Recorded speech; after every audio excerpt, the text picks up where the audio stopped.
నమస్తే అండి, welcome to టై మామ్స్ కిచెన్. ఈరోజు మన వీడియోలో చిటికలో చేసుకునే స్నాక్ లావ్ కారపూస ఎలా తయారు చేసుకోవాలో చేసి చూపించబోతున్నాను.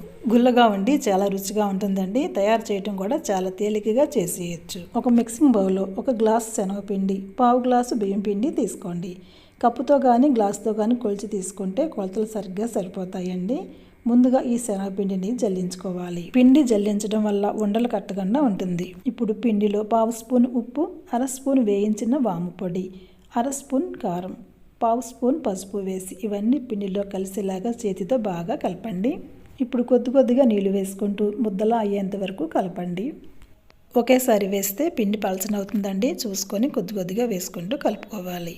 పిండి మరి పలచగాను కాకుండా మరి గట్టిగాను లేకుండా ఉండేలాగా చూసుకోండి. ఇప్పుడు జంతికల గిద్దలో బెజ్జాలు పెద్దగా ఉండే ప్లేట్ పెట్టుకొని జంతికల గిద్దకి కాస్త నూనె రాయండి. ఇలా నూనె రాయడం వల్ల పిండి ఈజీగా దిగుతుంది. ఇప్పుడు స్టవ్ ఆన్ చేసి కడాయి పెట్టుకొని డీప్ ఫ్రై సరిపడా ఆయిల్ వేసి బాగా వేడవనివ్వండి. ఆయిల్ బాగా వేడయ్యాక మంట తగ్గించి కారపూసని నూనెలో నెమ్మదిగా వేయండి.